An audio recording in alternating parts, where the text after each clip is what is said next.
할렐루야. 예수보다 더 귀한 것은 없는 줄로 믿습니다. 이 시간 말씀을 받겠습니다. 이 복된 시간에 주시는 하나님의 말씀은 우리 출애굽기 32장 7절부터 14절까지의 말씀입니다.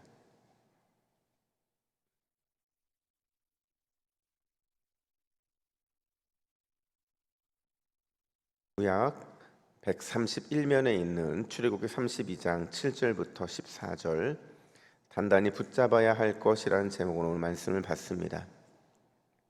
우리 7절부터 교독해 있습니다. 여호와께서 모세에게 이르시되 너는 내려가라. 내가 애굽 땅에서 인도하여 낸 내 백성이 부패하였도다.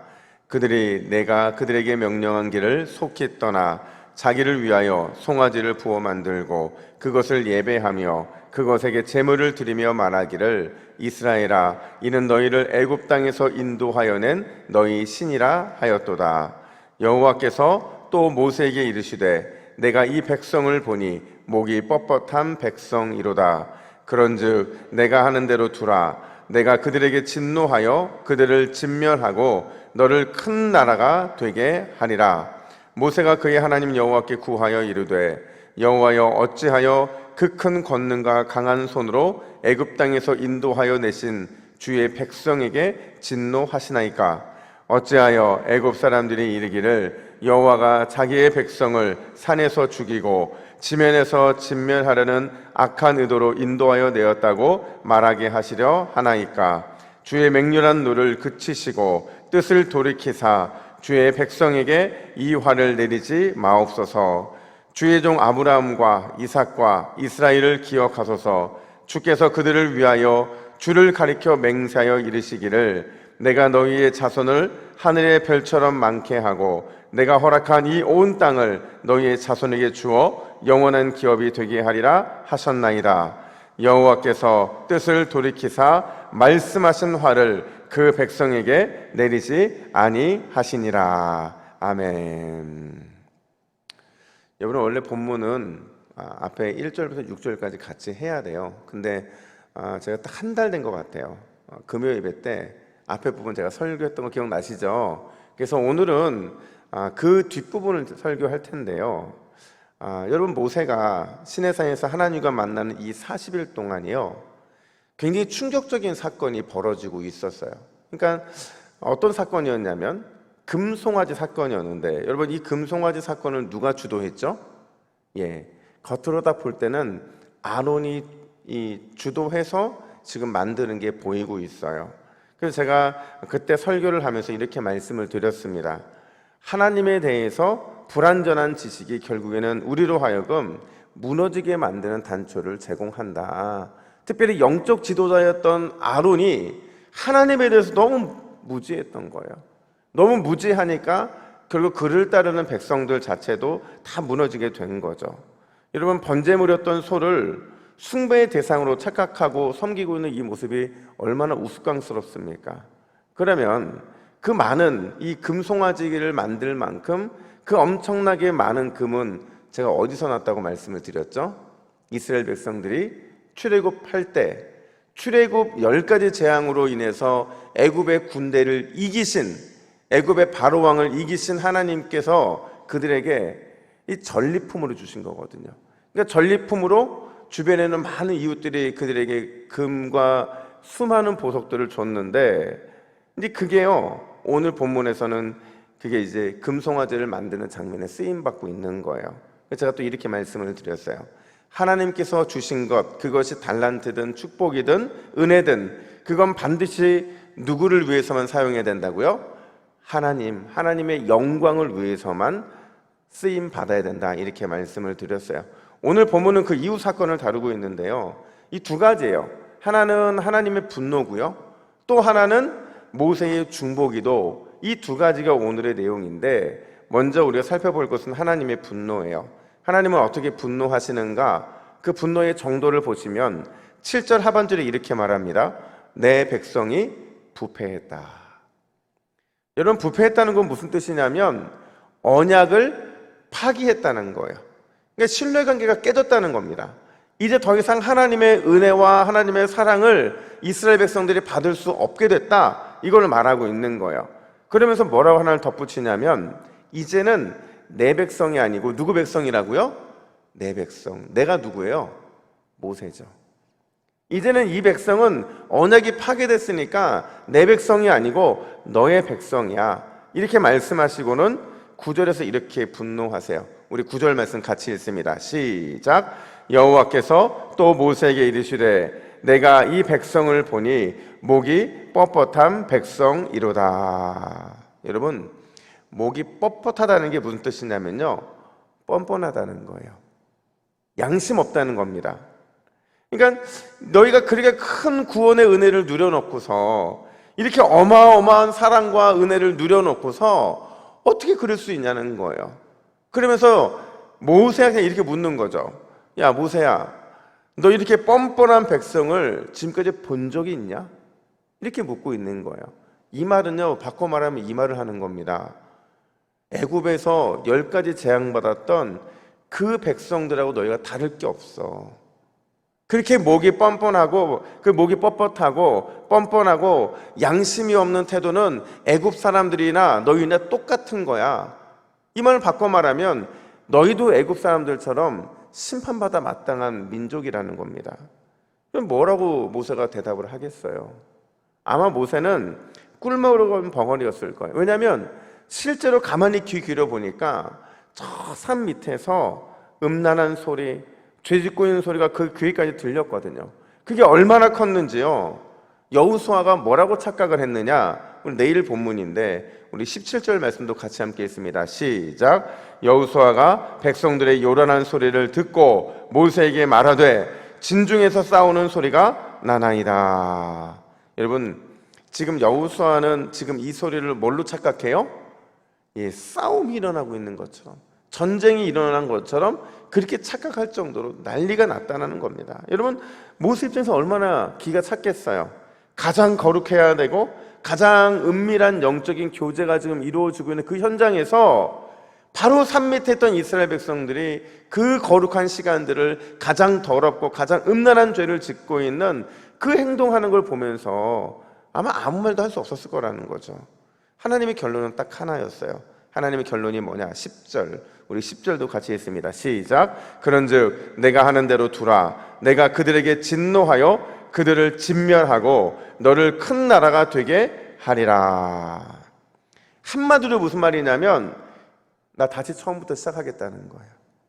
지금까지 했던 거 다 무효로 하고 다시 시작하겠다는 겁니다.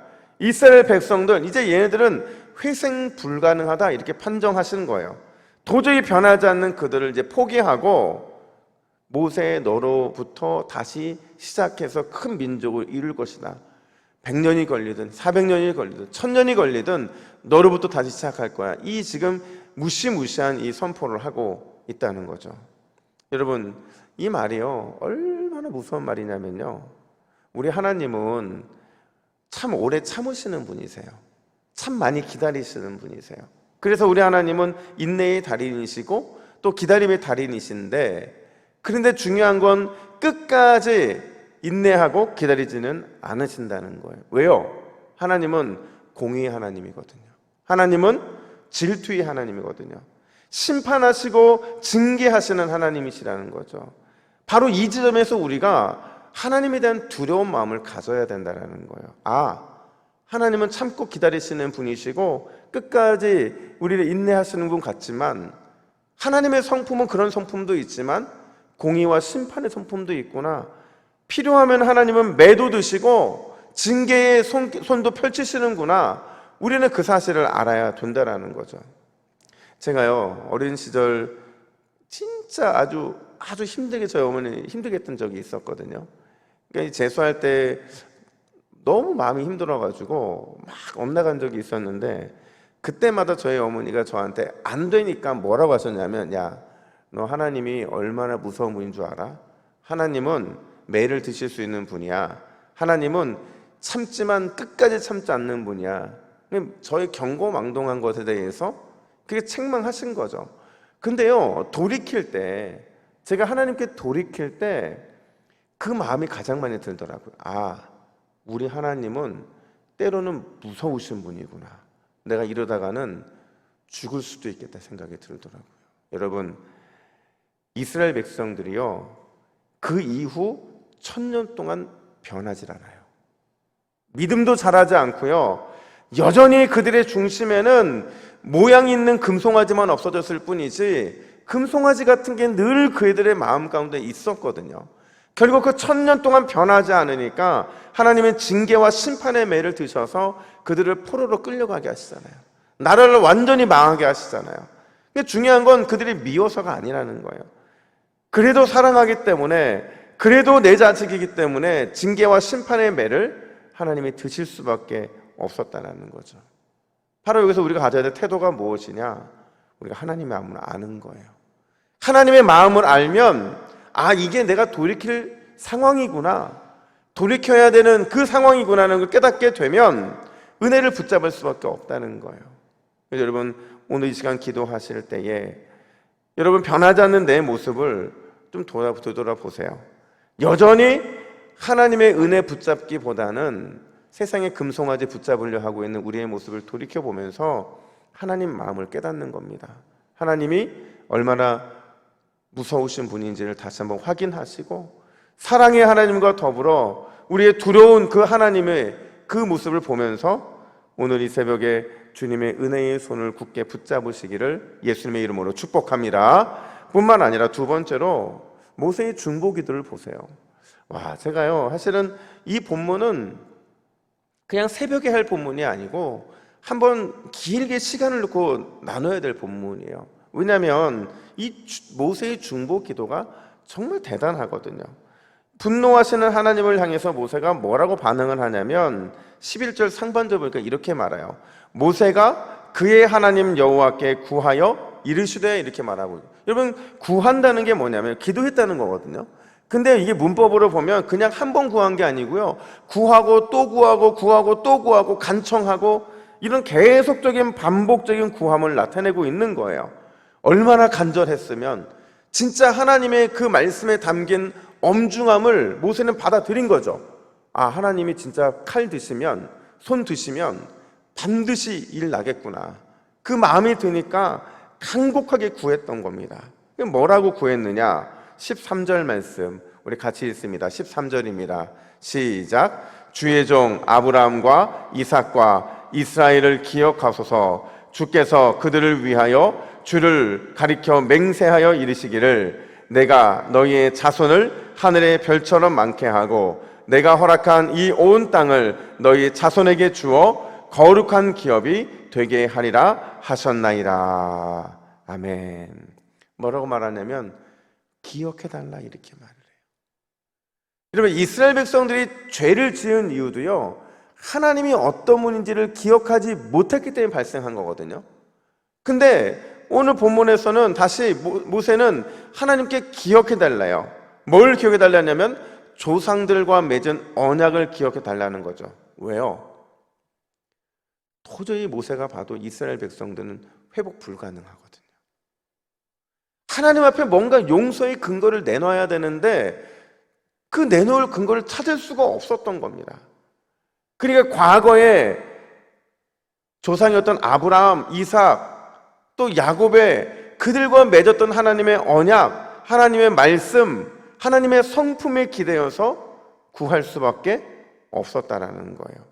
근데 놀랍게도 그 하나님의 성품, 하나님의 약속, 하나님 말씀의 근거에서 모세가 구하자 하나님이 어떻게 반응하시느냐? 14절 상반절 보니까 여호와께서 뜻을 돌이키사, 이렇게 말을 해요. 마음이 누그러지셨다, 이렇게 말을 하는 겁니다. 여러분, 우리는 여기서 하나님의 마음을 알아야 돼요.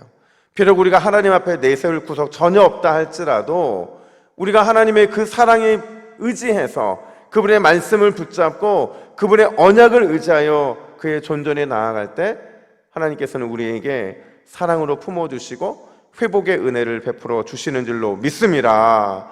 여러분, 우리에게는요 아주 중요한 특권 하나가 있어요. 이 특권이 우리로 하여금 정말 하나님 앞에서 그 어떤 죄도 사함받게 하는 그 놀라운 은혜인데, 그게 뭐냐? 바로 우리 주 예수 그리스도의 십자가. 그 십자가의 공로가 우리로 하여금 하나님의 마음을 누그러뜨리게 한다는 거죠. 그래서 우리는 기도로 나아갈 때 늘 예수님의 이름으로 나아갈 수밖에 없는 거예요. 그분의 공로 의지에 나갈 수밖에 없는 겁니다. 여러분, 오늘 이 새벽에 믿음의 선배들이 그랬던 것처럼 우리가 기도하며 예수 그리스도의 이름, 그분의 십자가 공로, 이것을 만능 해답이고 만능 열쇠로 확신하시기를 간절히 축복합니다. 그러면 하나님이 모든 걸 들어주실 겁니다. 왜요? 그분의 이름이 하나님의 마음을 누구로 드리는 유일한 수단이기 때문에 그래요. 오늘 이 새벽에 주님의 그 십자가 단단히 붙잡고 우리가 기도함으로 나아가시기를 간절히 축복합니다. 우리 화면 보시고 같이 기도의 제목 같이 읽습니다. 시작. 주여, 질투하시는 하나님의 마음을 알아 회개의 기회, 은혜의 기회를 붙들게 하옵소서. 오늘 이 새벽 십자가 공로 의지하여 기도의 자리로 나아가게 하옵소서. 아멘. 기도하겠습니다. 하나님 아버지, 오늘도 십자가 단단히 붙잡고 우리가 믿음으로 나아가기를 간절히 원합니다.